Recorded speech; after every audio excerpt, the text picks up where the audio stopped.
Olá a todos, muito boa noite, sejam bem-vindos a mais um Serão de Quarta-feira, a mais um direto das dicas da farmacêutica. Hoje vamos falar sobre ansiedade e stress. E sem mais delongas, sejam bem-vindos, sejam muito bem-vindas. Se quiserem convidar mais pessoas para se juntar a nós, podem usar esta seta aqui no canto inferior à direita para convidar amigos e seguidores para se juntarem a nós neste direto. E estávamos aqui com uns problemas técnicos, mas eu vou, sem mais delongas, convidar a conversa que vai ser super interessante, cheia de dicas, e até vamos fazer aqui alguns exercícios muito importantes esta noite que podem ser muito úteis no dia-a-dia de todos. Helena, já me vê?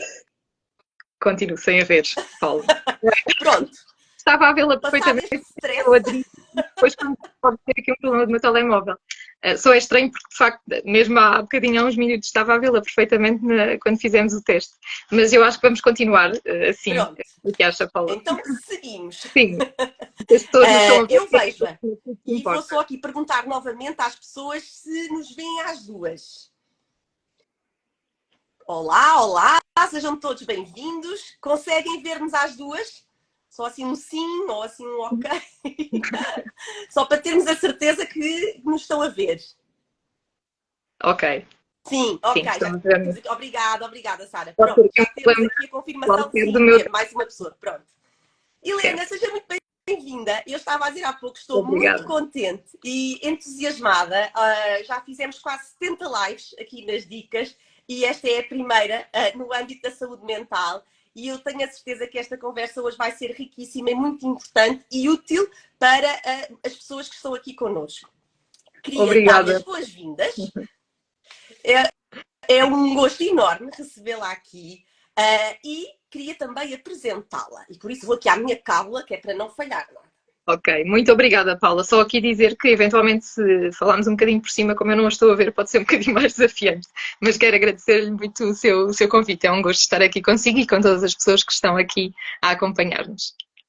Eu é que agradeço. Aceitou logo este desafio e outros desafios também, desde o self-care, e foi um gosto enorme, um contributo, uma intervenção fantástica. Teremos a oportunidade de voltar a este tema do self-care e do autocuidado. Hoje vamos falar sobre stress e ansiedade, mas eu queria apresentá-la para que lá em casa as pessoas percebam todo o know-how e o trabalho que está aqui por trás e o seu percurso extraordinário que tem feito.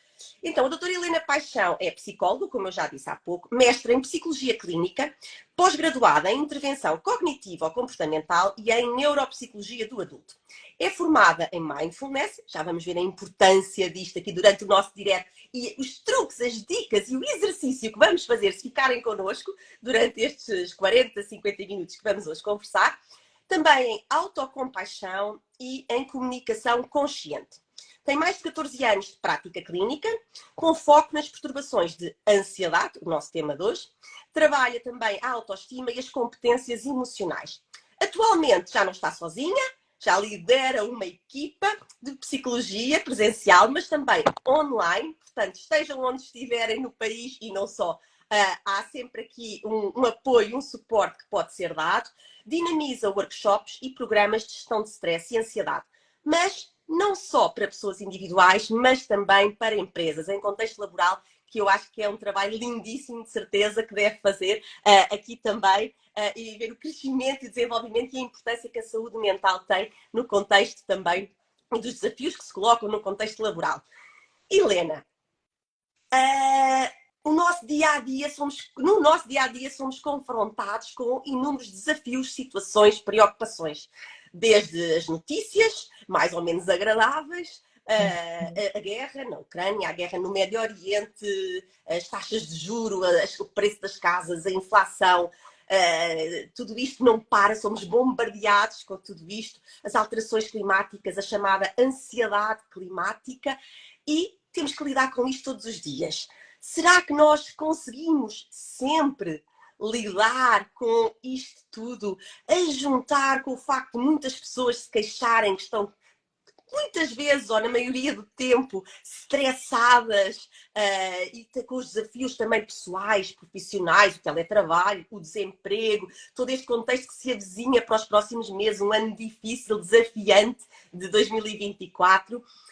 neste contexto todo, eu começava por lhe perguntar o que é o stress e o que é a ansiedade, e o que é que as distingue. Porque é muito comum as pessoas dizerem que estão estressadas, mas se calhar não é só isso. Exatamente, Paula. Sim, acima de tudo, tudo isto, toda esta situação, não é? Primeiro foi a pandemia, agora uma guerra, depois outra guerra, enfim, para além de tantas outras situações, como as alterações climáticas, como falou, são aqui muitos gatilhos de perigo, de imprevisibilidade, que muitas vezes trazem aqui sensações de impotência, não é? E de frustração, de medo, e isso sem dúvida que pode gerar aqui mais stress e ou mais ansiedade. Então, em termos aqui de o que é a diferença entre stress e ansiedade, é importante referir que são aqui respostas emocionais distintas, embora hajam aqui parâmetros que podem cruzar-se. Acima de tudo, o stress tem a ver aqui com uma resposta a um evento que nos pode colocar carga e que nos pede adaptação. Ok, podemos não ir mais longe, irmos aqui a esta situação que nos aconteceu neste momento, que eu não a estou a ver. E por vezes até é útil. Exato. E até pode ser benéfico. Sim, já lá vamos, exatamente. Mas só para dar aqui um exemplo, por graça, não é? Mas esta situação agora aqui que aconteceu, não é? Portanto, é um evento externo, não é? Eu neste momento não a estou a ver, por aqui, por uma situação qualquer do telemóvel, portanto, isto pode causar aqui um evento estressante, não é? Causar aqui uma carga que me pede uma adaptação, e neste caso a adaptação é trazer flexibilidade, e portanto, está tudo bem. Como também, vamos a outros exemplos mais concretos, em termos, por exemplo, o trânsito. Temos um prazo para a entrega de um trabalho, temos um conflito pessoal. Portanto, são aqui situações de stress que nos vão trazer carga e que nos pedem adaptação, ok? E que, no fundo, depois podem trazer aqui um desafio maior ou menor. Ao passo que a ansiedade já tem a ver aqui com a percepção de um perigo futuro. Portanto, no fundo, é uma ameaça percepcionada por nós, muitas vezes irracional, que nos coloca num estado de alerta. Tem a ver aqui com o medo de algo futuro. Enquanto que o stress pede-nos aqui uma adaptação a uma carga, a um evento que está a acontecer, que nos é externo e que nos pede adaptação no momento presente.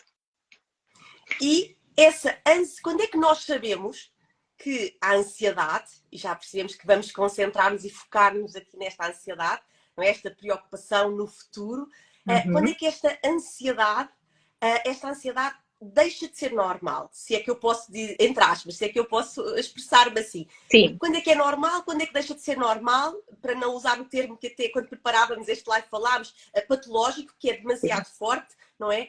E a Helena falou num termo que eu achei interessantíssimo. Quando é que é adaptativa, quando é que nos conseguimos adaptar e quando é que deixamos de nos conseguir adaptar e de lidar com a ansiedade. Qual é que é essa fronteira? Quando é que deixa de ser normal? Sim, Paula, sim, é aqui uma boa questão, porque de facto a ansiedade quando nós estamos a experienciar ansiedade em níveis equilibrados, nós estamos a funcionar bem, é importante termos isto presente, não é? Portanto, a ansiedade dita adaptativa é uma ansiedade que nos impulsiona para a ação.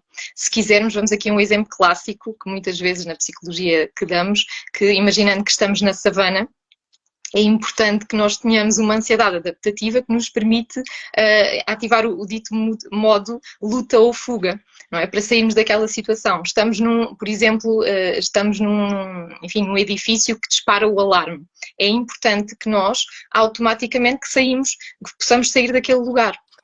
Não é? Porque pode haver ali algum nível de risco, de perigo. Então aqui é uma ansiedade dita adaptativa que nos impulsiona para a ação e que nos faz ativar este dito modo luta ou fuga neste contexto que é adaptativo. Okay? Ela deixa de ser adaptativa, passa a ser desadaptativa quando é demasiado intensa, demasiado frequente e quando também se prolonga demasiado no tempo. E começa aqui a trazer-nos muitos pensamentos ao nível de preocupação excessiva, e podemos já lá ir a seguir em termos aqui de sintomas, de percebermos aqui o que é que está presente, as várias dimensões da ansiedade, mas acima de tudo termos estes 3 critérios aqui presentes, que é frequência, duração e intensidade. Isto é mesmo importante. Quando começa a ser muito frequente, muito intensa, muito duradoura, é importante procurar muito. 3 critérios a reter. Exatamente. Frequência, intensidade e duração. Helena, e que sintomas, o que é que as pessoas sentem Uma pessoa Sim. ansiosa, o que é que sente? Porque esse sofrimento não só é pessoal, como por vezes é visível, é notório para quem está com as pessoas. Uhum, O uhum. que é que as pessoas sentem? Sim, a ansiedade tem muitas manifestações e também depende de que perturbação de ansiedade estamos a falar, porque há aqui muitas perturbações de Se calhar ansiedade. começávamos por aí, Sim. eu já me estou a antecipar.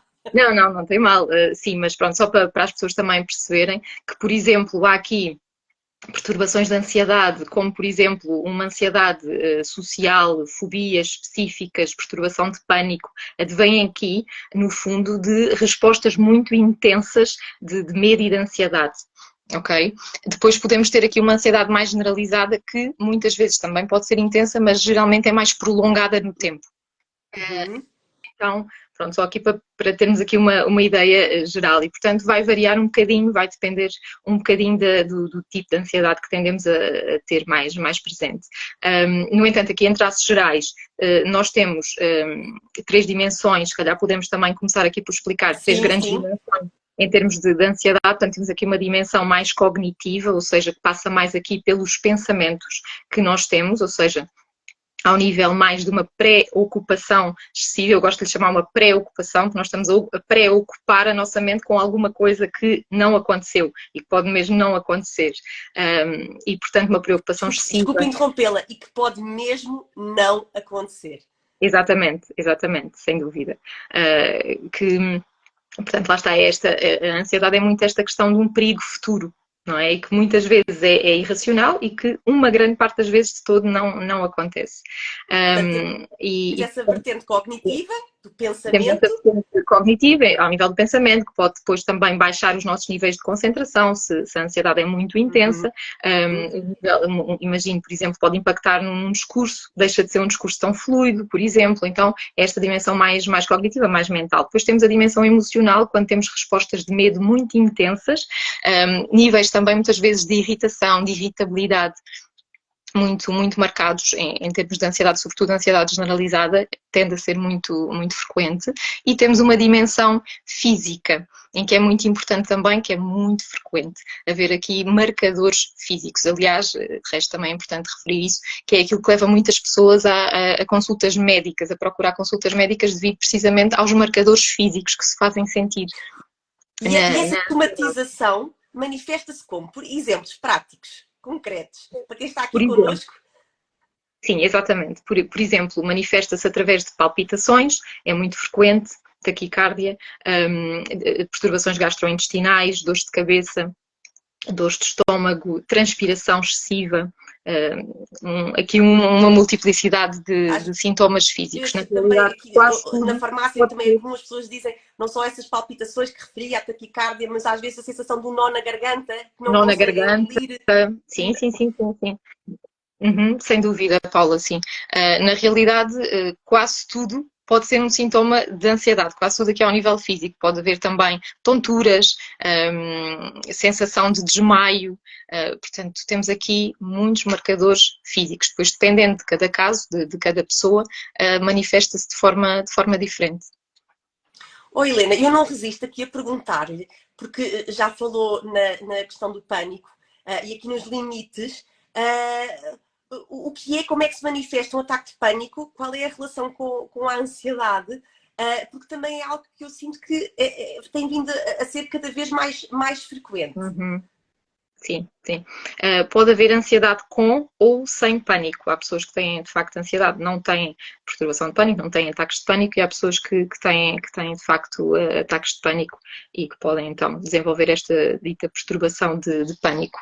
Aqui, um ataque de pânico é algo que surge de forma, basicamente, inesperada e que é muito intenso. Okay? Como eu há bocadinho referi aqui, para distinguir de uma ansiedade, por exemplo, generalizada, não é? Em que pode também ser intenso, atenção, mas é mais prolongado no tempo, enquanto que um ataque de pânico é aqui um expoente máximo de ansiedade, é uma espécie de um disparo, não é? de adrenalina, e que geralmente dura no máximo 15, 20 minutos, depois depende um bocadinho de cada caso, de cada pessoa. Mas, portanto, é aqui uma resposta muito intensa de medo. e acima de tudo, o objeto de medo, o objeto é um termo técnico, não é? Um objeto de medo, ou seja, aquilo que realmente está aqui no foco é o nosso próprio corpo, muitas vezes, ok? Dar aqui um exemplo que muitas vezes um ataque de pânico começa, porque o ataque de pânico começa sempre é uma espécie, há aqui uma escadinha em termos de ataque de pânico, ok? Começa a haver sinais, precisamos, por exemplo, uma palpitação, pode começar a surgir. Então, se a pessoa não tiver ainda ferramentas nesse sentido, se não conseguir regular-se, essa palpitação pode começar a escalar, pode gerar pensamentos, como por exemplo, eu vou assim, podemos destacar aqui os 3 grandes medos no ataque de pânico, que é o medo de enlouquecer, medo de perder o controle ou medo de morrer.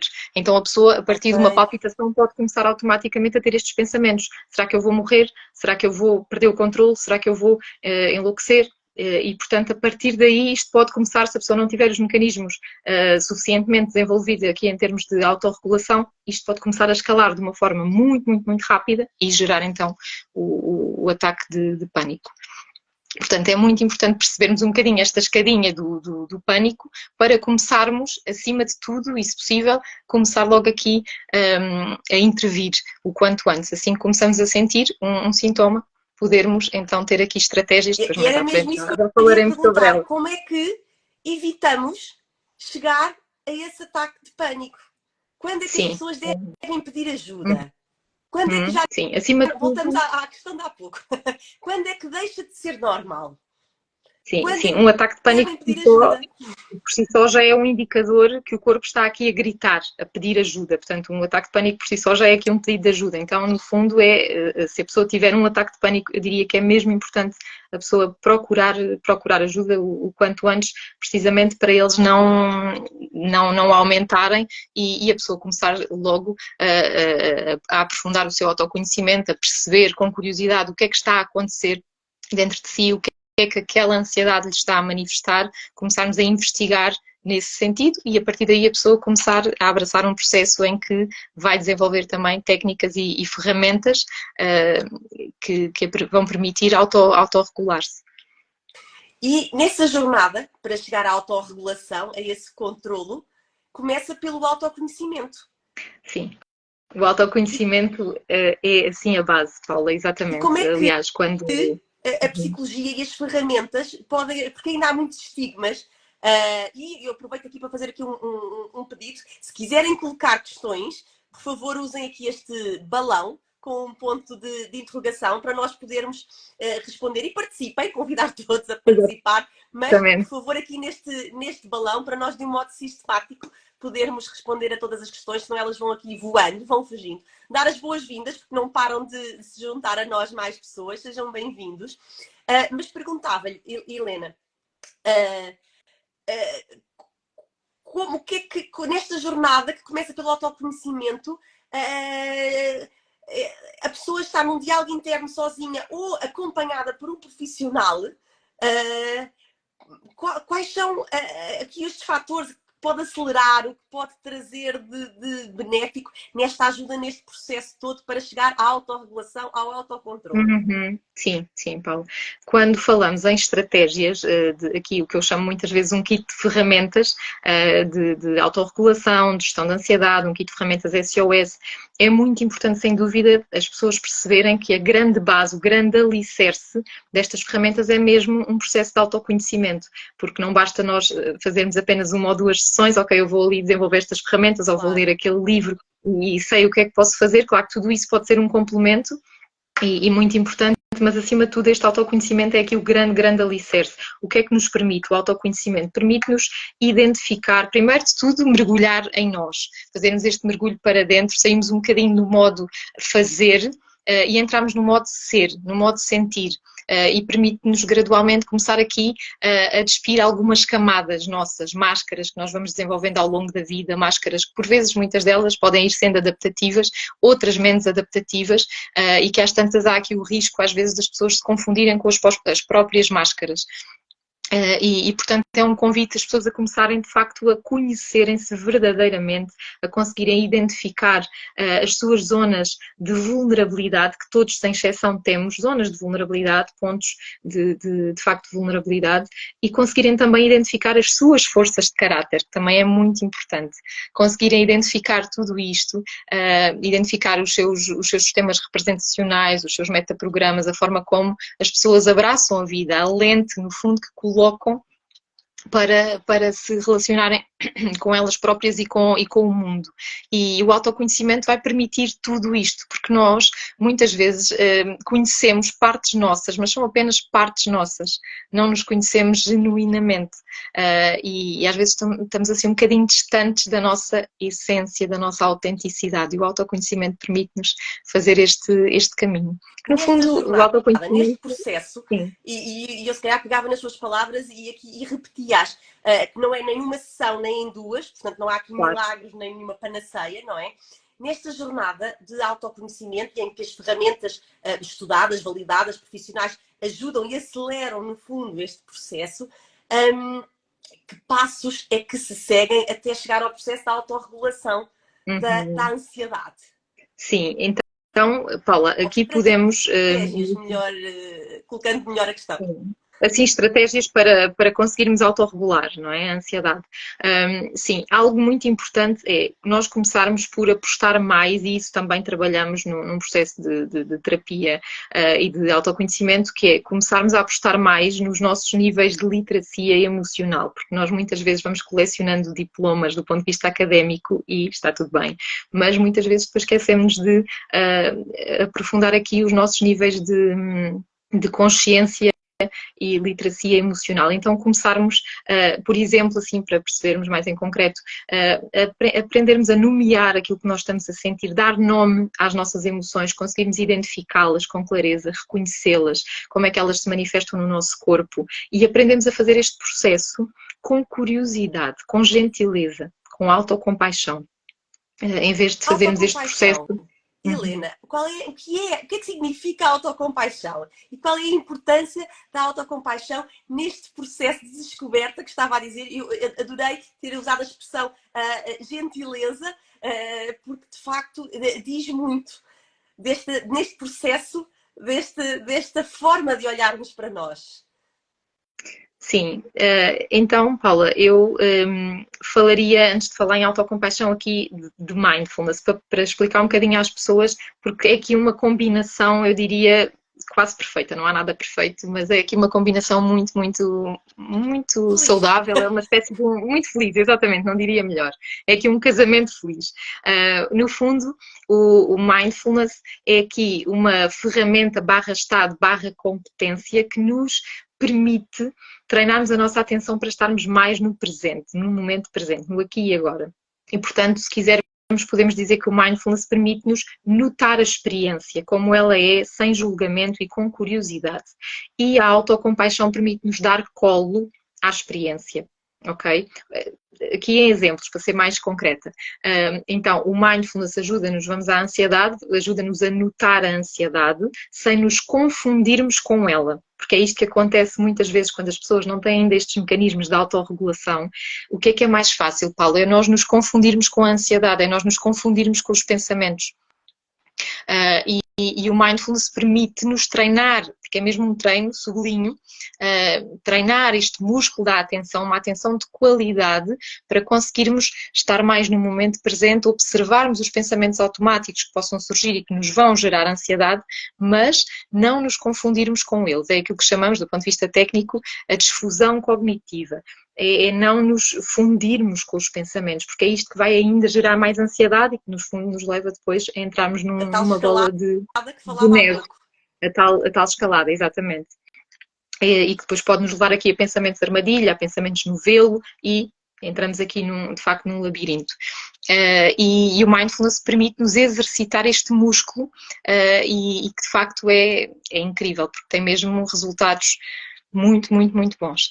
precisamos sim, não é? Isto é mesmo importante reforçar, de treino. Não é uma fórmula, não é? De repente mágica, eu faço uma vez ou duas e já está. Não, é mesmo um músculo, precisamos treinar e aí sim nós vamos ganhando robustez mental nesse sentido e os estudos são inequívocos nesse âmbito. Depois temos aqui então, a autocompaixão que nos permite dar colo ao que estamos a sentir. O que é isto? Porque nós, pegando no exemplo, quando estamos a sentir ansiedade, então usando o mindfulness, vamos notar a ansiedade sem nos confundirmos com ela. E isto pode ser bem desafiante, por isso é que precisamos então aqui de um bom suporte, de autoconhecimento e de um bom treino. E a autocompaixão permite-nos acolher e perceber, ok, eu estou a sentir este desconforto, porque sentir ansiedade intensa é muito, muito desconfortável. Então a autocompaixão permite-nos sermos gentis connosco próprios, termos um diálogo interno mais pacificador, em vez de sermos o pior crítico. Lá estou eu a sentir esta ansiedade, porque é que eu estou assim, não devia estar, que estupidez, como é que eu estou a sentir isto? Aqui é um crítico interno, duro, severo, implacável. E a autocompaixão é precisamente o contrário. É, ok, eu estou a sentir ansiedade, isto está muito intenso, está muito desconfortável, mas eu estou aqui para mim.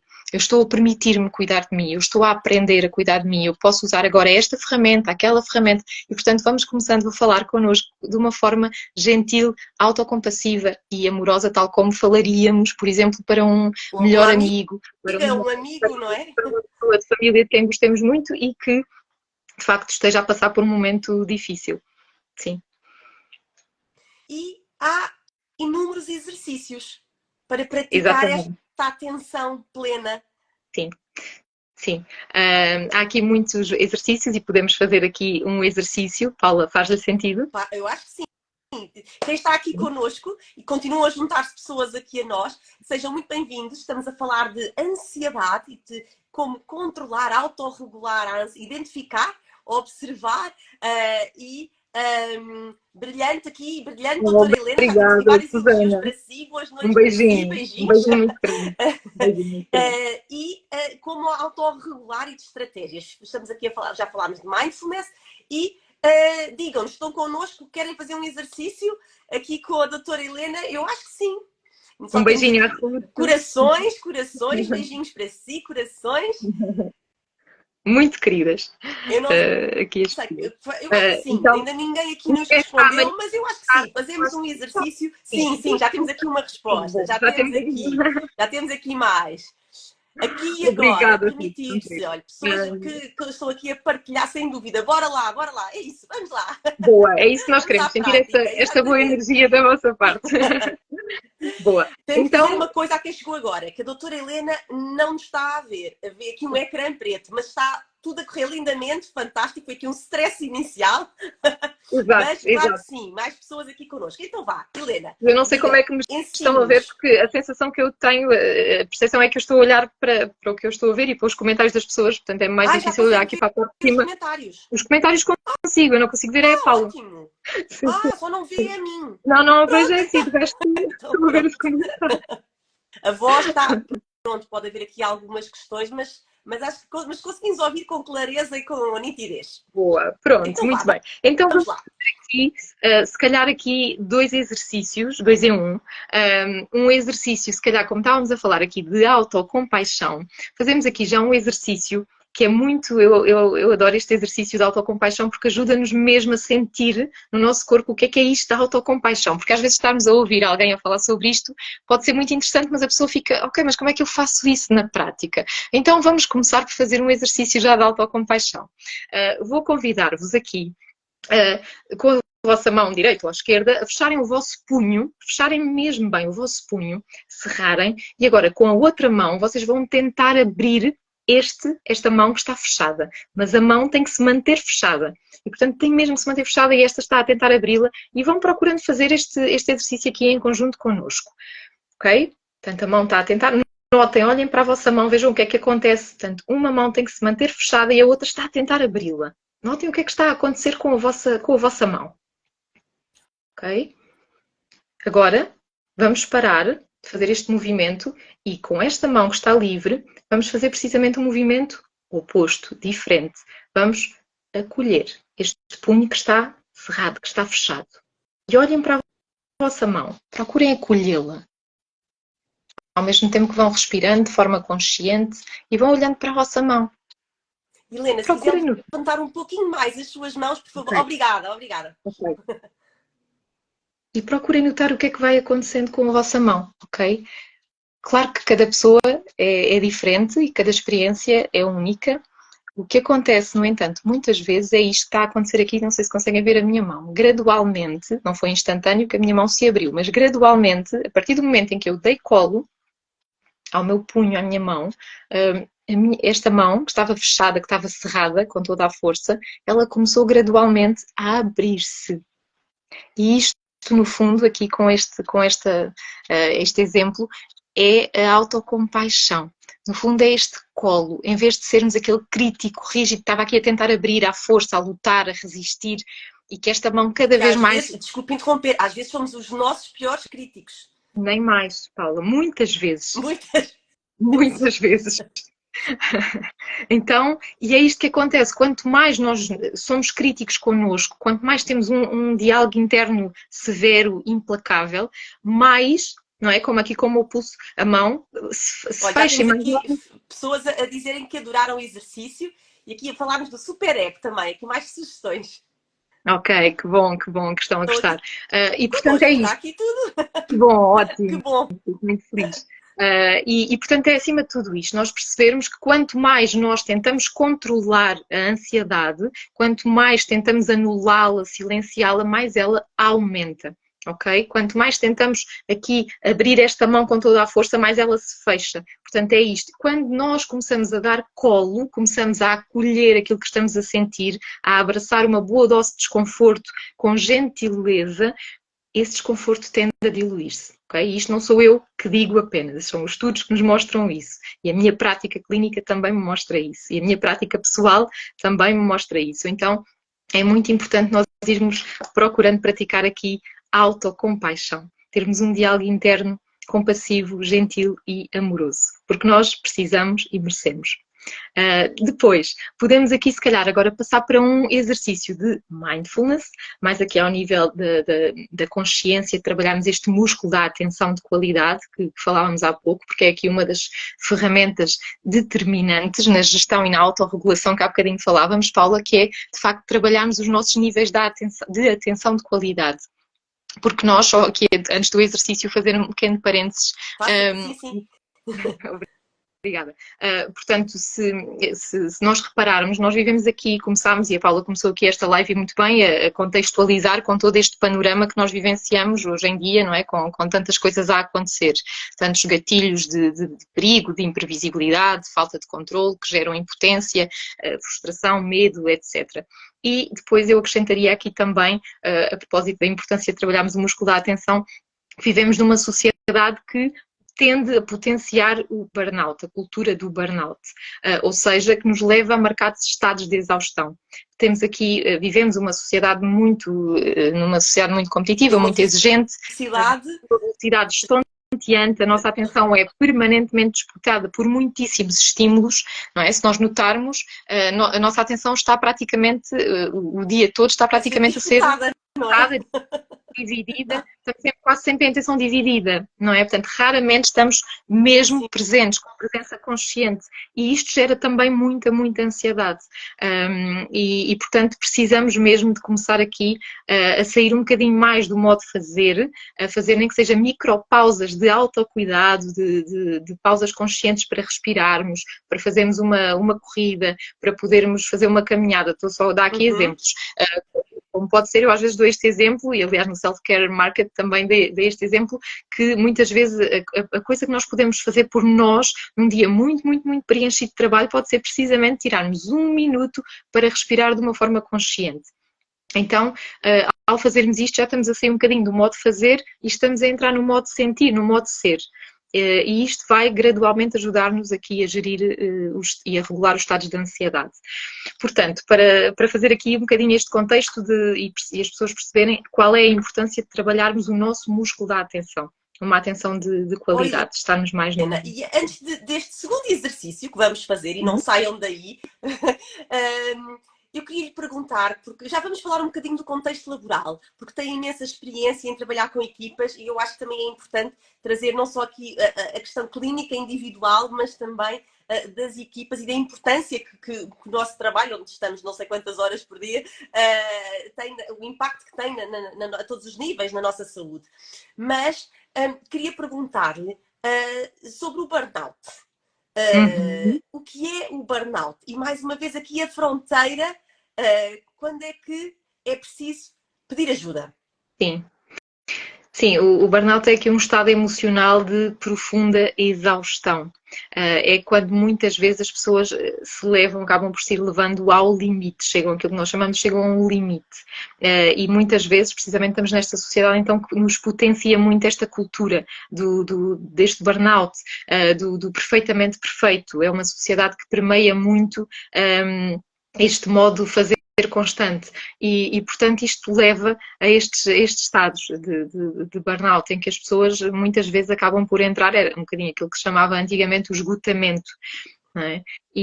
Portanto que muitas vezes pode levar mesmo a uma perda significativa ao nível de memória, de concentração, de atenção, precisamente um desgaste enorme e há exemplos, lembro-me de uma pessoa em particular que me dava este exemplo, que só de pensar que tinha que subir umas escadas, que era uma coisa que para ela era anteriormente, era ok, era normal subir umas escadas, quando estava num estado de burnout, só o facto de pensar que tinha que subir umas escadas era profundamente exaustivo e ela não conseguia. Portanto, o corpo também acaba por ser aqui, de notar-se aqui marcadores muito intensos nesse sentido. Como dizia há pouco, não é? Os sintomas físicos, a somatização que pode ocorrer.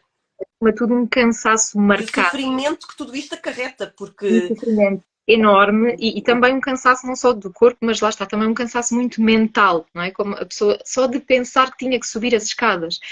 Ou então, uma coisa aparentemente simples que é programar, fazer uma mala para ir para um fim de semana. Só de pensar que tem que fazer aquela mala, não consegue, ou o corpo começa a pedir de facto para parar. E, portanto, são aqui apenas alguns exemplos, mas para percebermos que o burnout é preciso pedir ajuda. Exatamente, é mesmo algo sério. Psicólogos são profissionais especialistas, tal como os médicos, os psiquiatras, não é? E que podem aqui dar um contributo e uma ajuda enorme.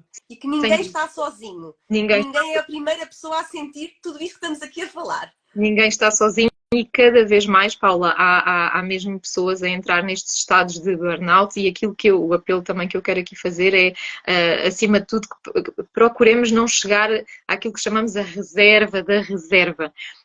Que há sempre espaço para pedirmos ajuda e mesmo quando estamos nesse estado de reserva, podemos e devemos obrigatoriamente pedir ajuda, claro. Mas de preferência que possamos pedir ajuda quando estamos num estado em que, eu começo a meio, ou um quarto de reserva, antes de chegar à reserva, não é? Quarto de depósito. Começamos não se deixem chegar à reserva. Nem mais. É mais difícil resgatar e recuperar e fazer toda esta jornada, este processo que descrevi há pouco. É mesmo mais difícil, é muito mais difícil, Paula, sem dúvida. É um processo depois muito mais moroso. É possível, claro que sim, mas é muito mais moroso. Ao passo que, se pedirmos ajuda, vamos dizer, mais precocemente, claro que é um processo que tende a ser mais fluido, mais célere. Portanto, permitam-se, de facto, olhar para vocês com autogentileza e procurar identificar como é que se estão a sentir. Se notarem estes sinais, se não estiverem a conseguir regular sozinhos, então é mesmo importante procurarmos ajuda, porque não estamos sozinhos. Vamos fazer agora o próximo exercício? Boa, sim, eu não estou a ver e, portanto, sim, estava aqui à espera. Pois é, tem toda a razão, peço desculpa, e eu às vezes esqueço-me. Se tiver assim a olhar demasiado para baixo, porque eu como não a estou a ver... Eu sinto que está a olhar para mim. Ok, muito bem. Então, vamos fazer o exercício. Vamos procurar agora deixar aqui esta parte exterior um bocadinho. Deixem-me só aqui hidratar as minhas cordas vocais antes do exercício. E vou convidar-vos aqui a fecharem um bocadinho os vossos olhos, para sairmos um bocadinho aqui deste plano agora aqui exterior, deixarmos assentar toda esta informação que temos estado aqui a partilhar, a refletir. E procurem agora trazer a vossa atenção, com curiosidade, para a vossa respiração. Vamos começar a sentir o ar entrar pelas narinas. Uma respiração intencional, uma respiração consciente, mais do que a respiração automática do dia a dia. O convite agora é uma respiração consciente. Notar com presença consciente o ar a entrar pelas vossas narinas. E depois, ao expirarem, sintam o ar a sair pela vossa boca. E vamos agora fazer este movimento. Vou convidar-vos a manterem-se todos fechados.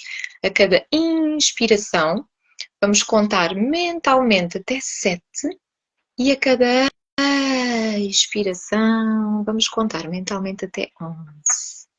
De forma a que cada expiração seja mais extensa que a própria inspiração. E caso notem, eventualmente, que a vossa mente dispersa, é natural. A nossa atenção muitas vezes dispersa. A nossa mente, por natureza, tende a dispersar. Então procurem apenas notar isso e escolham recentrar a vossa atenção com gentileza novamente na respiração. Sintam novamente o ar a entrar pelas narinas e o ar a sair pela boca. E procurem fazer isto sempre que notarem que a vossa atenção dispersa. Com gentileza notem e escolham recentrar de volta no aqui e no agora. Na respiração consciente. Uma respiração consciente. E aos pouquinhos podem ir abrindo os vossos olhos e trazer aqui a vossa atenção agora para o exterior. Foi aqui apenas um micro exercício de mindfulness, de atenção plena, para vos ajudar aqui a ter um bocadinho a noção, para quem ainda não conhece, do que é isto de exercitarmos o nosso músculo da atenção, de qualidade. É muito interessante esta terminologia, não é? Da ginástica, do exercício físico que se tem usado desde o início da live, a flexibilidade, a carga, o treino, a questão de treinar, porque de facto temos que treinar este músculo da atenção. Temos mesmo, Paula. E isto é mesmo importante as pessoas reterem. Tal como o exercício físico, precisamente. Nós não vamos ao ginásio uma vez ou uma semana e de repente temos aqui os músculos todos fortalecidos. Então, com o nosso músculo mental... A disciplina... Muito importante, Paula, muito importante. É mesmo fundamental. E tocou agora aí em palavras que eu utilizo muitas vezes com as pessoas que eu acompanho, que é precisamente nós apropriarmos aqui da nossa responsabilidade pessoal, abraçarmos aqui um compromisso connosco próprios e com disciplina. Uma disciplina amável, não é uma disciplina, porque às vezes é aqui uma palavra do dia. Exatamente. Não. É uma disciplina amorosa, amável, com esta autocompaixão, mas também, precisamente porque a autocompaixão tem aqui estes dois lados. Tem um lado que acolhe e depois tem um lado também muito assertivo, precisamente que nos impulsiona para a frente. Então, é precisamente aqui uma disciplina amável e para termos, de facto, consistência, porque só assim temos aqui uma pessoa que partilha que é ótimo ter a voz da doutora Helena a guiar o nosso pensamento. E é mesmo, eu senti exatamente isto. Bom. Foi mesmo. Que bom que foi. Bom, fico muito feliz com Espero que tenham gostado destes exercícios. Se quiserem aqui comentar, se gostaram e se quiserem colocar alguma questão, porque o nosso tempo voa, agora é que eu vi as horas. Coloquem as questões, aproveitem. Mesmo sem estar a ver, Paula, ficava aqui mais uma hora, mais meia horinha, uma hora. As nossas conversas são sempre, vão voando e são tão boas, tão agradáveis sempre. E hoje eu estou mesmo muito feliz, porque é o nosso primeiro direto sobre saúde mental, e espero que seja o primeiro de muitos, mas depois também as pessoas dirão se querem mais e o que é que podemos aprofundar, o que é que lhes interessa para aprofundarmos. Claro. Mas sem dúvida que temos aqui pessoas a dizer que fazem este exercício várias vezes, já conheciam muito bem, e é útil, extremamente. Foi muito bom o exercício. Que bom. Sim, já há aqui algumas com mais ferramentas. Há aqui algumas mais pessoas exercícios. Que já fazem estes exercícios comigo e elas próprias sozinhas. Sim. Exatamente. Pois é. Escrever também é terapêutico. Pois é, o journaling, não é? Quer-nos contar um bocadinho sobre isso? Aquela ideia de voltarmos voltarmos, não sei se estava a pensar em mim, na minha infância, não é? Aquela ideia do diário, com o cadeado, com... Exatamente, sim. Qual é a importância na idade adulta? Sim. O journaling Desculpe, Paula, diga, Então, diga. diga. Sim, o journaling é de facto aqui também mais uma estratégia ao nível de autorregulação, de gestão de ansiedade, que no fundo é uma escrita terapêutica que nos permite pôr no papel aquilo que está presente em nós. E portanto tem aqui muitas funções, uma delas é uma função muito organizadora do ponto de vista mental, é pôr-nos também no papel para funcionar como uma espécie de descarga, em vez de estarmos a acumular aqui, termos na nossa mente uma série de janelas abertas, eu tenho que fazer isto, tenho que fazer aquilo, não, ok, vamos pôr no papel. E depois eu amanhã resolvo. É um exemplo apenas. Como pode também ser aqui funcionar como um catalisador, como algo que nos permite libertar aquilo que está aqui. Muitas vezes há pessoas que quando fazem este exercício de journaling têm experiências em que têm ali catarses mesmo, em que permitem-se libertar, pôr no papel tudo o que estava dentro delas, que não se permitiam verbalizar, e ao pôr no papel conseguem libertar. E às vezes há mesmo alguns momentos mais catárticos em que as pessoas, ao estarem a escrever, choram, libertam, permitem-se. Outras pessoas não têm experiências tão catárticas, não há certo nem errado, mas estão per si a libertar ao pôr no papel, e por isso também a ser aqui um organizador mental e emocional. E tem aqui uma função, várias funções, mas aqui acima de tudo é uma estratégia muito, muito importante. Pode ser um bom presente para oferecer a alguém. Sem dúvida. Pode. E agora estamos quase aqui a chegar ao Natal, pode ser aqui um bom presente, sem dúvida, e acima de tudo... Questão, já lá vamos, embora o nosso tema não seja depressão, mas isto é um bocadinho transversal e já vamos responder a esta questão que foi agora aqui colocada pela Joana. Mas antes disto, eu queria agora ir um bocadinho, tendo em conta toda a sua experiência em contexto laboral das equipas, que nos falasse um bocadinho sobre isso. Como é que funciona essa modulação, não sei se estou a usar a expressão correta, corrija-me por favor, mas da equipa, e como é que quando nós, hipnoterapia, outro tema importantíssimo, como é que nós, quando identificamos que alguém ao nosso lado precisa de ajuda, já estamos a identificar alguns sintomas de ansiedade, ou de que a pessoa não está bem, como é que nós podemos abordar... peço desculpa, é que alguém está... Estou a telefonar para a farmácia. Pronto. Se calhar quer participar na live também. Como é que nós podemos abordar estas pessoas que nós, de alguma maneira, sentimos que precisam de ajuda ou que não estão bem? Porque às vezes não a Paula está a falar no contexto, sim, no contexto de trabalho entre colegas, é isso? Por exemplo, no contexto de trabalho, sim. Sim, ok. Como é que podemos identificar isso ou sinalizar? Sim, quer dizer... Porque às vezes uma pessoa não está bem e há alguns reflexos que depois, como dizia há pouco, alguma irritabilidade, alguns incómodos que se vão gerando no dia-a-dia e que podem afetar toda uma equipa. Sem dúvida. Aliás, muitas vezes isso acontece, não é?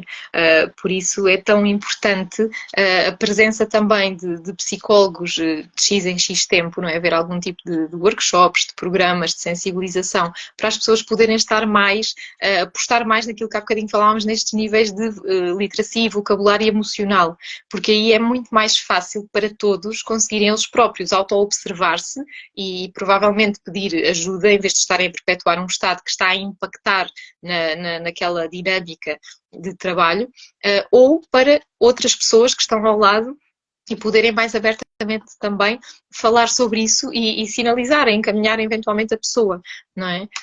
Portanto, acima de tudo, diria que é muito importante estas questões. Cada vez mais empresas estão a apostar nesse sentido, em programas de literacia emocional, no fundo, para estarem mais conscientes, não só delas próprias, do que estão a sentir, como também dos que estão à sua volta e poderem, por isso mesmo, ter também dinâmicas e atmosferas mais harmoniosas. Não sei se foi ao encontro completamente da sua questão. Sim. E da sua experiência com as equipas, em contexto laboral, quais são os principais desafios que encontra no seu dia-a-dia e as principais estratégias de ajuda para trabalhar, entre aspas, a equipa? Sim. a minha experiência, acima de tudo, a minha maior experiência é em terapia individual. No entanto, no último ano, sobretudo, tenho vindo cada vez mais a ter também esta intervenção em algumas instituições, em algumas empresas, mas o meu papel aqui tem sido mais precisamente nesta ótica de sensibilizar, de falar sobre os temas, de instruir, no fundo, as pessoas de ferramentas ao nível aqui de autoconsciência, desta literacia emocional. Portanto, o meu papel, acima de tudo, é esse, é de lhes dar estas ferramentas. Portanto, eu não estou lá propriamente dentro mesmo das equipas. Claro. Portanto, em concreto, nesse sentido, não lhe consigo dizer especificamente, porque pronto, neste momento não é esse o meu papel, está mais aqui numa ótica como se, vamos pôr assim, como uma espécie de consultora de saúde e de literacia emocional. Chamar a Precisamente atenção, pôr o assunto na ordem do dia, que deve ser uma prioridade, para as equipas e os conceitos estarem essenciais atentas. que as pessoas devem conhecer. Exatamente, porque cada vez mais é o primeiro passo. É isso que eu ia dizer precisamente, Paula, nem mais.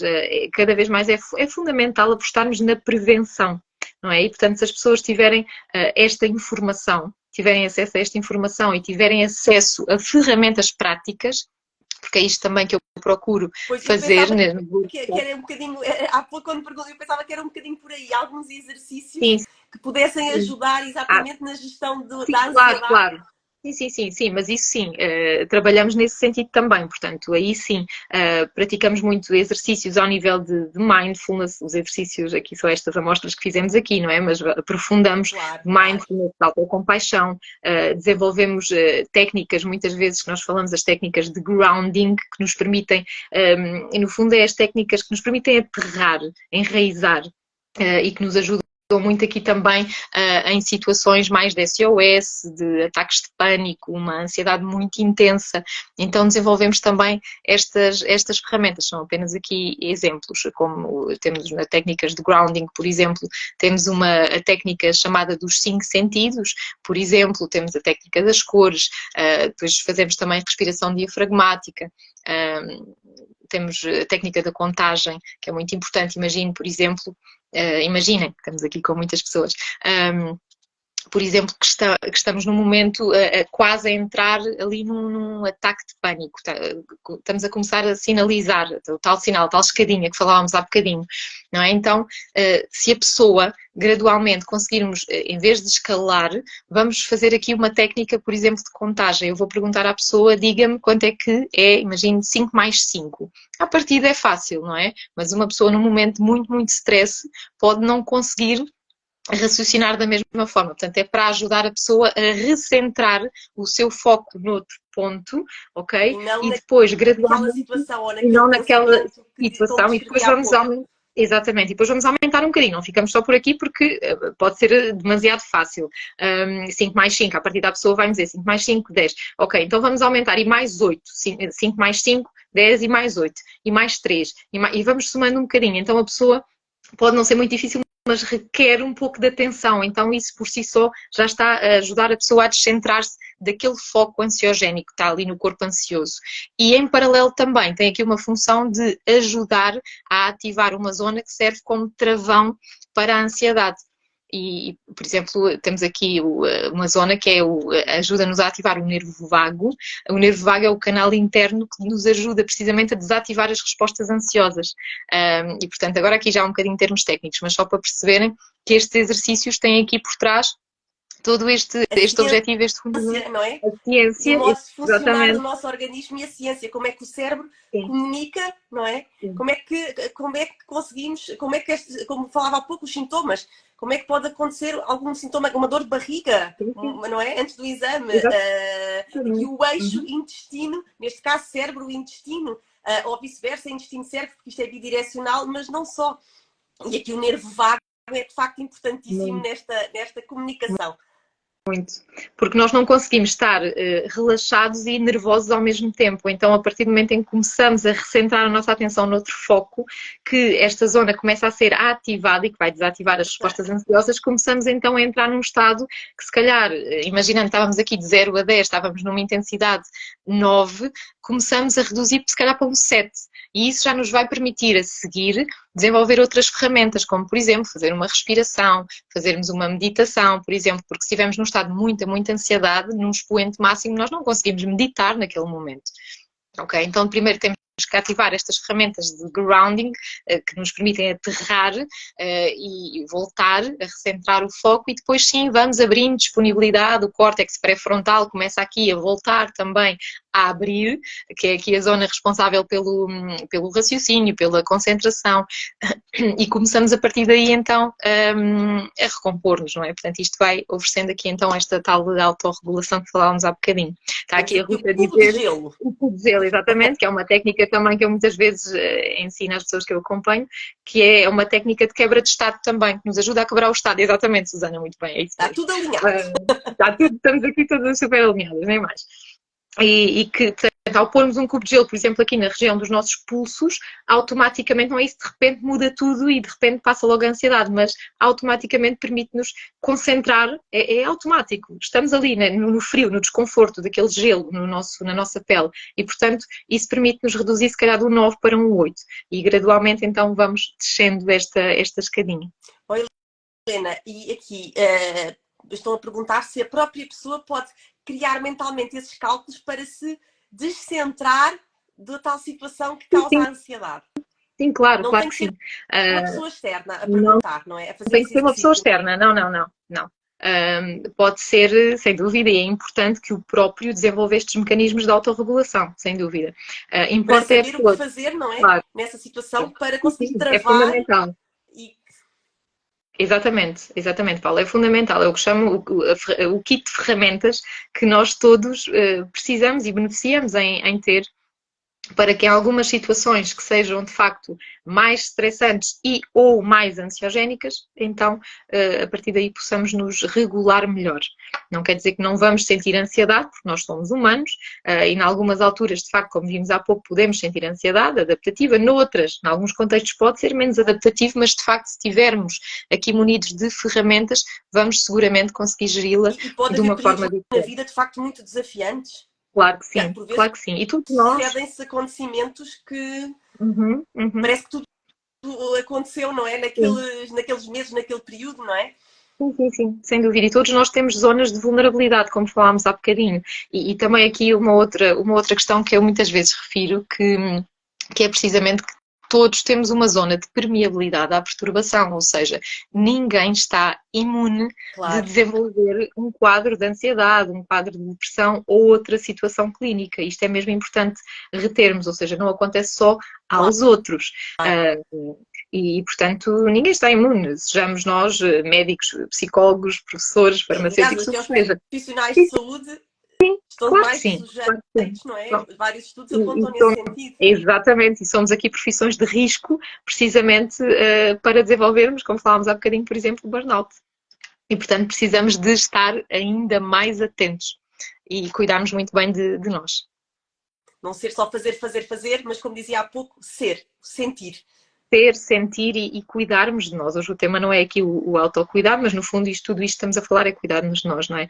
Porque quando cuidamos, estamos em profissões como a minha profissão, como a profissão da Paula e certamente muitas pessoas que estão aqui também connosco, quando a nossa profissão assenta muito na escuta, no ajudar a cuidar o outro, no dar contributo neste sentido. Então são profissões que, quando gostamos de preferência, esperemos que sim, que a maior parte de nós gosta daquilo que faz, que é maravilhoso, mas se não tivermos cuidado connosco, pode ser muito desgastante. Então precisamos mesmo de estar atentos ao nosso ser. Não podemos desleixar de nós próprios. Não podemos mesmo. E porquê? Por nós, porque estamos a cuidar de nós e porque nós precisamos e merecemos e por consequência também todos os outros vão beneficiar disso. Claro. No fundo o autocuidado, por isso é que eu falo muito quando falo em autocuidado, não é egoísmo, é amor próprio e toda a gente à nossa volta vai beneficiar, seja no nosso trabalho, seja a nossa família, os nossos amigos. Helena, há pouco aqui alguém perguntou, e a hipnoterapia?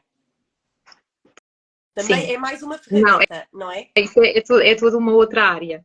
Sim. Okay. Sim, é toda uma outra área, sim. Neste momento eu não trabalho com essa componente. Trabalho mesmo aqui nesta componente ou seja, há muitas abordagens na psicologia E eu atualmente trabalho, né, com esta abordagem, que é uma abordagem cognitivo-comportamental, e com a abordagem assente nas terapias de terceira geração, que é onde está incluído o mindfulness, a compaixão, a terapia da aceitação e compromisso. E temos aqui uma questão. Ai, não, peço desculpa. Afinal, não está aqui nenhuma questão. Temos aqui várias pessoas a tentar entrar Temos muitas pessoas ainda a entrar. no nosso direto, sim. Helena, há pouco que alguém escreveu o que fazer, era no contexto profissional da farmácia, acredito que seja uma colega, o que fazer quando as pessoas levantam algumas questões ou não estão verdadeiramente confiantes relativamente à sua terapêutica. O exemplo era na depressão. Hoje não estamos a falar de depressão, de ansiedade, mas também aqui a terapêutica farmacológica, portanto, os medicamentos, também aqui podem ser necessários e muito úteis e com eficácia demonstrada, não é? Porque senão não estavam disponíveis, não é? Portanto, este também pode... Há situações em que, de facto, também aqui deixar esta mensagem, em que é necessário fazer medicação. Sim, Paula, sem dúvida, claro que sim. Há muitas situações e muitas pessoas que precisam mesmo de fazer medicação. Inclusive, posso dar o exemplo de casos que eu acompanho. Há pessoas que eu vejo, que eu acompanho e percebo que identifico, não é? Que de facto as pessoas precisam mesmo, caso contrário, não têm muitas vezes sequer disponibilidade naquele momento para abraçar um processo de terapia. Então há situações em que é mesmo importante a pessoa fazer medicação, porque é a medicação que vai ajudar a regular a parte bioquímica do cérebro e, portanto, que é mesmo necessária. Se é em todas as situações, não, claro que não, depende de cada caso, e é importante termos esta noção, não é? Que seja um profissional de saúde atento para conseguir identificar quando é que precisa de encaminhar, estou a falar aqui no caso de psicologia, quando é que precisamos encaminhar para o psiquiatra, que é o profissional por excelência de saúde mental e que pode prescrever os psicofármacos indicados. E de facto para podermos fazer aqui um trabalho articulado, que é isso que é mesmo importante. E é um bocadinho aqui que eu ia chegar, porque aquela questão que se aplica em relação, no caso era em relação à medicação antidepressiva, pode-se aplicar em relação eu estava a pensar, à hipertensão, por exemplo, em que as pessoas não sentem, não é? E que por vezes não só aderir à terapêutica, mas como manter essa adesão, a tal consistência todos os dias, continuar a tomar os medicamentos todos os dias é tão importante. Mas eu creio que aqui reforçar a confiança entre os profissionais de saúde, seja do médico prescritor, o psiquiatra, o médico de família, de clínica geral, portanto, a medicina familiar em geral, portanto, é fundamental reforçar, juntamente com, claro, com todos os envolvidos no processo, psicólogos, todos, nutricionistas, o que for, não é? Claro. Reforçar aqui a importância. E muitas vezes, e nesta área da saúde mental, há muitos estigmas, e as próprias barreiras e preconceitos que nós podemos ajudar, e agora aqui em concreto na farmácia, a esclarecer e aqui também fazer um trabalho de promover a literacia em saúde nesta área também e da importância de perceber que os medicamentos por vezes são necessários, quando os medicamentos não são suficientemente competentes para quando os psicólogos não são competentes para prescrever. Não, os psicólogos não podem prescrever medicação, só os médicos, a deixar aqui bem claro. Exatamente. Os médicos é que podem prescrever medicação, os psicólogos não, tal como os farmacêuticos também não. Esse é um papel dos médicos, que exige aqui uma avaliação, um diagnóstico. Exatamente. Os médicos especialistas na saúde mental é uma especialidade médica, são os psiquiatras, mas claro que outros médicos poderão e podem prescrever medicação. Mas aqui só para deixar aqui isto bem claro, se eu não fui clara, ou se aqui no discurso se não fomos 100% claras, sim, claro, fica esclarecido.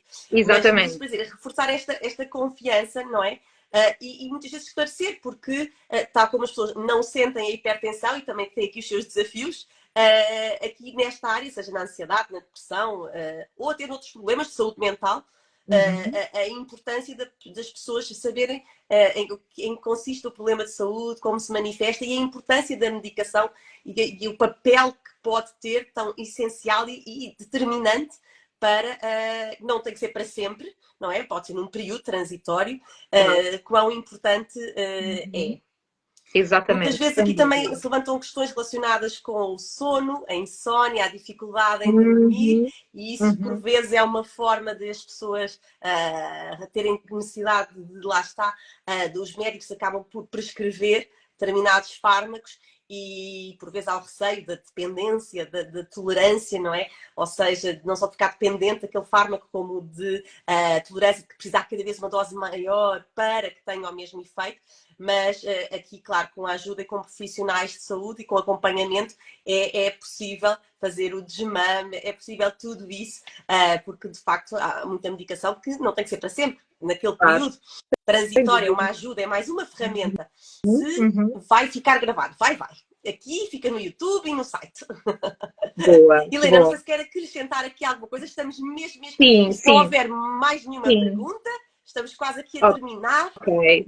Quiser acrescentar, mensagem final? Se calhar acrescentaria aqui, em relação a este tópico que estávamos aqui a falar, fazer aqui um link. Desculpe, deixa-me fazer aqui. Tivemos aqui uma mensagem, alguém teve uma experiência má com um profissional de saúde, mas aqui não desistam. Claro. Eu sei que é terrível e que nos afeta enormemente, sobretudo em períodos de crise, ou quando a pessoa não está tão bem, seja por que razão for. Mas não desistam. Há profissionais, exatamente, eu ia dizer isso, é que também há profissionais excelentes. Obrigada, está-me a ler estamos aqui exatamente. E é isso mesmo, não desistam. Porque é preciso, de facto, como dizia há pouco, não é? Olhar para nós, cuidar de nós. Com amor, com gentileza. Estou aqui a parafraseá-la. Mas Helena, diga, já estou a falar aqui demais. Sim, está ótimo. Exatamente, Paula. Sim, eu diria só aqui mesmo em jeito de terminar, para fazer aqui o link com o que estávamos a refletir, fazer aqui este link com a questão daqui uma espécie de um triângulo muito importante também para que nos ajuda a gerir melhor a ansiedade, que é termos aqui em atenção 3 pilares muito importantes, que é precisamente o sono, que a Paula tocou aí nessa questão, a alimentação e o exercício físico. Portanto, isto é mesmo importante. E aqui em relação, aqui o link porquê? Porque imaginemos que alguém está a tomar um ansiolítico e depois tem uma alimentação muito rica em açúcares. Okay? O que é que tende a acontecer? Este açúcar vai anular o efeito, vai ter o efeito químico oposto do ansiolítico, ou seja, vão anular-se. E, portanto, muitas vezes depois as pessoas acabam por dizer não, mas isto não funciona. Estou apenas aqui a dar exemplos um bocadinho gerais, mas para percebermos que, de facto, se calhar não é o ansiolítico que não funciona, ou o antidepressivo, se calhar é o que é que eu estou a fazer no meu dia-a-dia, que escolhas é que eu estou a fazer nestes pilares do sono, da alimentação, do exercício físico. Eu faço exercício físico 2, 3, 4 vezes por semana. Eu privilegio um regime alimentar saudável. Eu durmo suficientemente bem, não é? Então termos isto em atenção. Não colocarmos tudo apenas... Mas a questão, é mesmo importante o que está a dizer, os estilos de vida saudáveis, não é? Aqui a terminologia técnica. E a questão do sono eu acho que é importantíssimo, porque pode ser causa e pode ser efeito. Uma pessoa que não está bem pode ter como efeito ter dificuldade em adormecer, ou acordar à meia da noite, ou acordar mais cedo do que era suposto e não voltar a adormecer antes do despertador, bastante antes, e não conseguir adormecer outra vez. Mas também pode acontecer o contrário, que é pelo facto de ter dificuldades em ou adormecer, ou acordar, ou sono fragmentado, acordar à meia da noite, ou acordar antes do tempo, também isso pode levar ou aumentar o risco, não é? De algumas situações aqui do foro da saúde mental. Sim, claro que sim. E depois percebermos aqui... Só para todos estes sintomas, tal como aqueles que referiu há pouco, os tais sintomas físicos, são já aqui chamadas de atenção da alerta de que é preciso pedir ajuda. Sim, é o nosso corpo já aqui a sinalizar, exatamente. E percebermos também que, por exemplo, em relação ao sono, é importante nós não olharmos para o sono apenas de uma forma isolada, o sono em si, à noite, não é? Porque o sono prepara-se durante o dia, nem mais. Como diria o Dr. Tiago Sá. Exatamente, e a doutora Médico Teresa especialista em Paiva medicina do também, sono. exatamente, sim, o doutor Tiago, exatamente. E a doutora Teresa Paiva também, grandes especialistas aqui nesta dimensão do sono, e que nos mostram precisamente isto, não é? Que o sono prepara-se durante o dia. Ou seja, precisamente fazendo este link com os estilos de vida saudáveis, como é que eu escolho viver o meu dia a dia?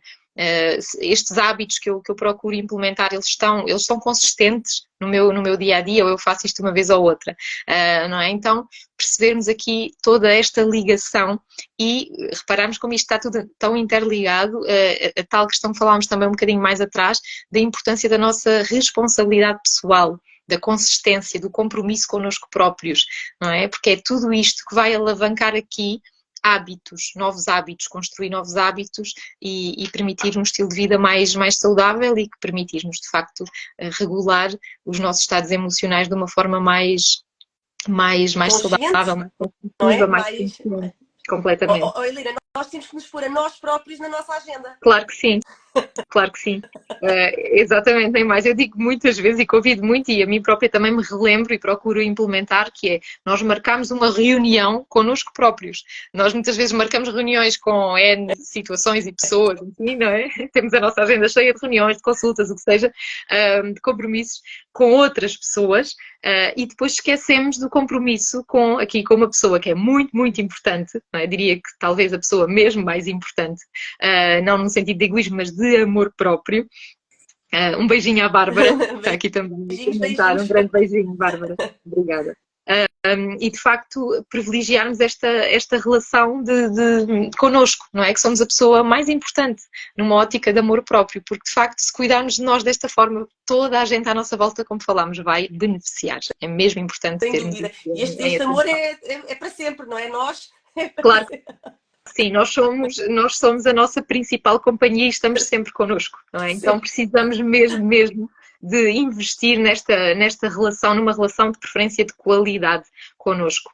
E isso não quer dizer de todo, isto também é aqui uma nota importante, a reter que não é, o objetivo não é aqui alcançarmos nenhum estado de perfeição, porque isso não é possível, mas sim que nos permita sermos pessoas mais conscientes, seres humanos mais conscientes, que possamos ir evoluindo ao longo deste nosso processo, desta nossa jornada, que é Sim, estarmos é aqui. sempre um caminho, uma jornada, não é? É um caminho, Inacabada, mas sempre. exatamente, e usufruímos desta jornada que é esta experiência incrível de estarmos vivos. Sem dúvida. Oh, Helena, uma última questão, porque duas pessoas aqui levantaram este tema e eu acho que também é muito relevante e com isto terminamos, que já passámos aqui o nosso tempo, já estou aqui a abusar do seu tempo. Não, com todo o gosto. Mas, Passou a correr, estava aqui a ver as horas também, não tinha noção. que é, e quando nós temos, no nosso contexto familiar ou mesmo da nossa casa, este desafio de alguém com problemas do foro da saúde mental, como é que nós podemos, ou que cuidados extra temos que ter nós próprios? Houve aqui duas pessoas que levantaram esta questão. Sim.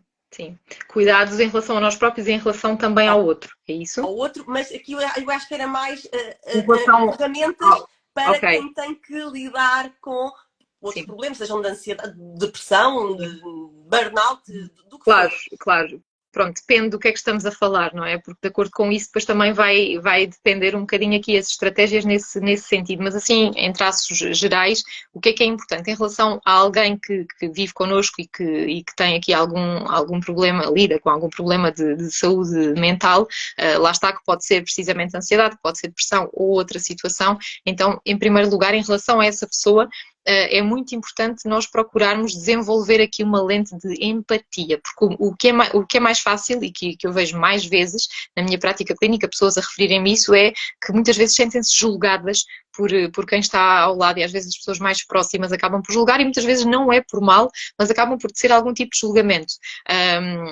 E isto depois ainda amplia muitas vezes mais o próprio estado emocional da pessoa. E portanto, pronto, é muito importante deixar aqui esta nota de uma lente de empatia, de não julgamento em relação ao outro, mais de acolher em vez de apoiar, em vez de julgar. E muitas vezes o apoiar, nós não temos que dar uma solução automática à outra pessoa, não é? Às vezes o apoiar é, olha, eu estou aqui, estás a chorar, eu estou aqui ao teu lado, permite-te. Não é mandar a pessoa parar de chorar, embora a intenção possa ser boa, mas de facto pedir a alguém para parar de chorar não é adequado, está bem? Claro. Isto é mesmo importante retermos. Então, se alguém está a chorar, ok, estou aqui, permite, partilha comigo o que quiseres. E às vezes é só estarmos em silêncio e dar a mão à Sim, pessoa. um abraço, Tal como também pode dar ser um exatamente. abraço, nem mais. Tal como pode ser, dependendo da situação, necessário, sem dúvida, encaminhar a pessoa, dizer-lhe, olha, eu acho que de facto, tem aqui um mosquito, pareceu-me aqui um mosquito, eu acho que de facto, se calhar estes sintomas estão aqui muito presentes, estão muito frequentes, o que é que achas de procurares ajuda? Eu posso procurar em conjunto contigo se quiseres. Portanto, isto é muito, muito importante e não ser um tema tabu, ser um tema que podemos abrir os canais de comunicação e falamos sobre isso sem julgamento, com acolhimento. Helena, isto em relação ao isso me outro. permite, eu acho que também algo importante, eu não sei se as perguntas, permitir-se, exatamente, é isto mesmo. Algo que também pode ser muito útil e importante, que é pedir ajuda para si próprio. Ou seja, já sabemos que alguém não está bem, mas irmos nós conhecermos melhor com a ajuda de um profissional para podermos entender melhor também a situação do outro ou dos outros, não é? Agora mais neste contexto familiar, porque colocaram esta questão, e a pessoa ter mais ferramentas, aquilo que eu adorei a expressão, o kit SOS, o kit das ferramentas para a própria pessoa não só saber o que se está a passar, mas também saber lidar com isso. Claro. Iniciar, se calhar, também aqui um processo de autoconhecimento, porque é muito desafiante lidar com a saúde mental dos outros, de quem gostamos todos os dias. Claro. Sobretudo naquelas patologias, agora estava a pensar em algumas patologias em concreto, onde até é cíclica e pode haver crises e pode... Claro. Sim, sem dúvida, Paula. Sim, imaginando aqui patologias, claro. Pode ser necessário como... acompanhamento também, exatamente. Sim, patologias, por exemplo, como uma depressão major, como situações, por exemplo, de esquizofrenia, portanto, situações crónicas, vamos dizer assim, não é? Que são muito severas, que, enfim, bipolaridade, portanto, o papel de um cuidador é muito, muito desafiante, não é? Quando estamos a falar aqui de patologias muito severas. E mesmo noutras que podem não ser, entre aspas, tão severas, no sentido de serem crónicas propriamente, e, portanto, mas mesmo assim pode ser muito exigente e muito desafiante. Seja, e aí, como a Paula não é preciso estar mal, não é preciso não nos sentirmos assim tão bem, os tais sintomas, podemos ir como prevenção e como ajuda para até podemos ajudar melhor os outros, não é? Devemos. É mesmo isso. Portanto, também aqui a vertente de prevenção e não só já de tratar, cuidar. Exatamente, sim. E Paula, também como a Paula referia, é mesmo isso. Portanto, aqui numa ótica de prevenção, de desenvolver ferramentas e mais numa ótica de, ok, não é o outro que me faz sentir irritação, por exemplo, claro. Ou eu que estou irritada com o outro, não é?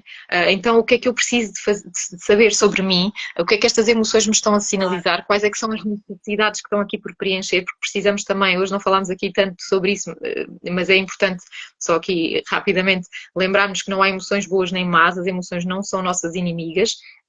Há emoções, ponto, é mesmo importante percebermos isto, e as emoções todas, sem exceção, nos sinalizam necessidades que estão por preencher, nos querem dizer alguma coisa, são fonte de informação. Claro que há algumas emoções que são sentidas por nós como agradáveis, gostamos de as sentir, entusiasmo, alegria, por aí fora, pois há outras emoções, como por exemplo, tristeza, raiva, ansiedade, que podem ser muito intensas, exatamente, e portanto são sentidas por nós como desconfortáveis, sim. No entanto, elas não são boas nem más, elas sinalizam-nos sempre alguma coisa. Então, nesta ótica, a pessoa que está a viver com alguém que lida com questões de saúde mental, sobretudo num sentido mais prolongado ou crónico, é mesmo importante a pessoa procurar ajuda para ela própria se conhecer melhor, conseguir fazer este mapeamento do que é que está a sentir, identificar, reconhecer tudo isto nela e a partir daí perceber quais são as necessidades dela que estão em falta. Se calhar ela própria não está a cuidar dela e por isso mesmo vem a irritação para sinalizar isso.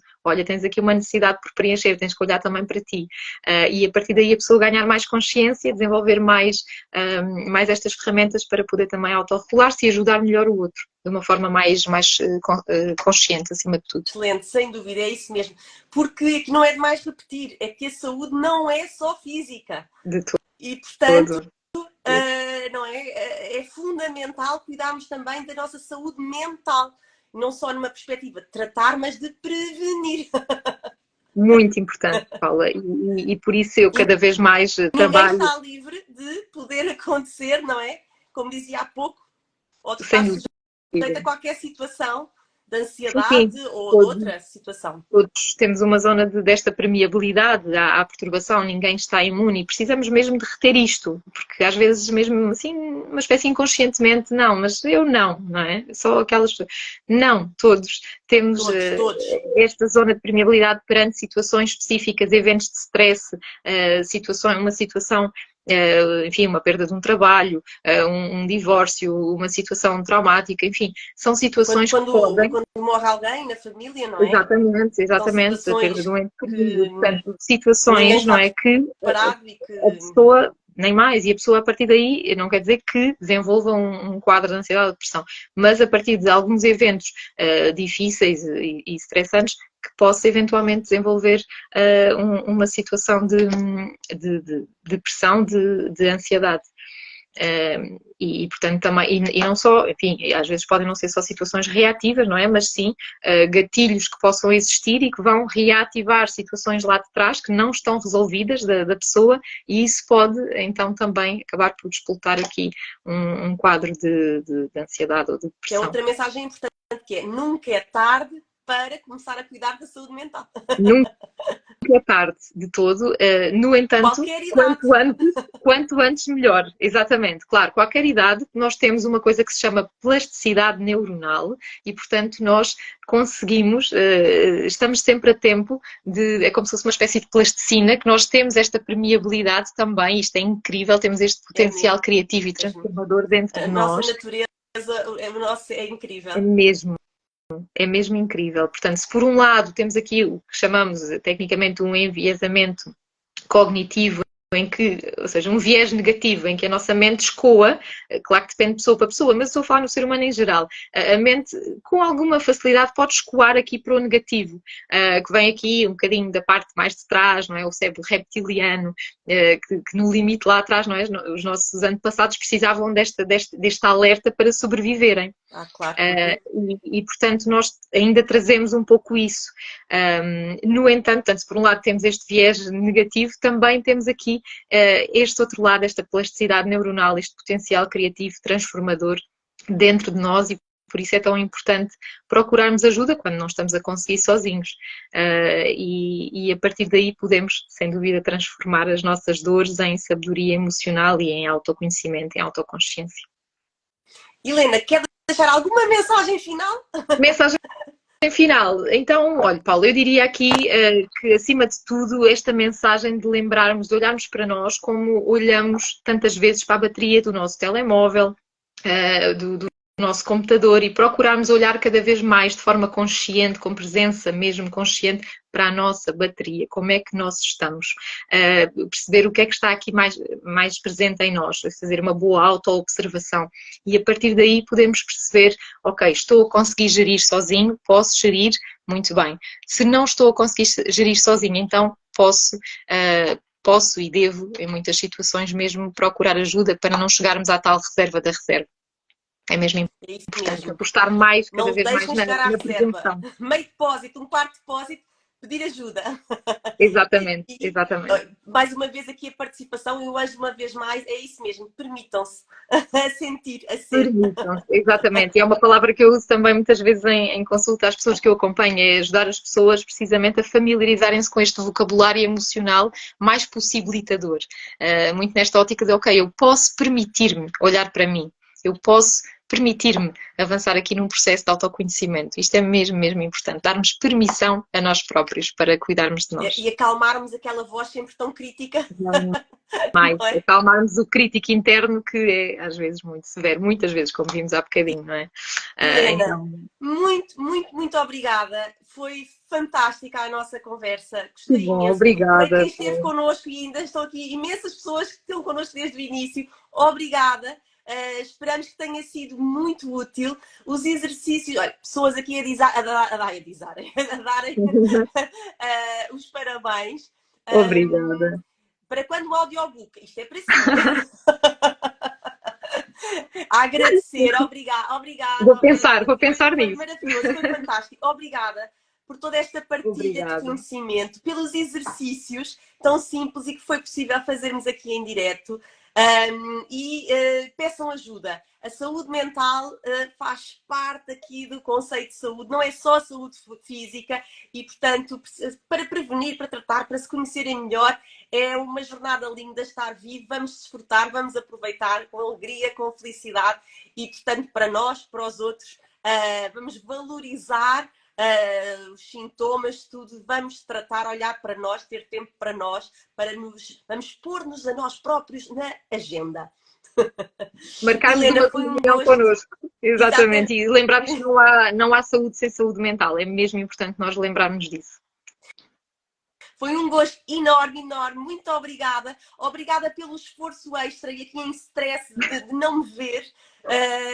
Obrigada do fundo Mas olha, do Paula, coração. sim, não a estou a ver, adorava poder estar a vê-la, que seria ainda melhor, mas de facto foi um gosto enorme, enorme, e esta hora e meia, que já vai em hora e meia, incrível, eu não me dei mesmo pelo tempo passar. Foi um prazer Foi enorme mesmo. estar aqui com a Paula e com todas as pessoas que têm estado aqui connosco e a dar-nos aqui um feedback tão bom, tão construtivo. Muito, muito Mesmo. obrigada a todos. E em especial à Obrigada. Paula pelo Fique convite. bem. Até breve. Espero que tenha sido a primeira de muitas lives. Esperemos que sim, com todo o gosto. Um grande Obrigada. beijinho. E felicidades para todos. Fiquem bem, com mais e melhor saúde. Ponham-se a vós próprios na agenda, não se esqueçam.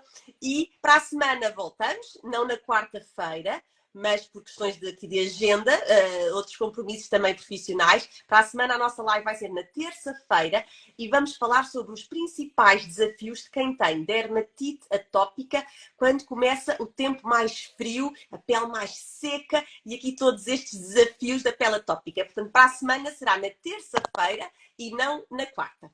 Até lá, fiquem bem, com mais e melhor saúde. Obrigada, Helena, uma vez mais, e obrigada a todos que ficaram connosco neste live, que bateu aqui um recorde de 1h30. Obrigada, Paula. Um beijinho para si e para todos. Obrigada. Com licença. Com licença.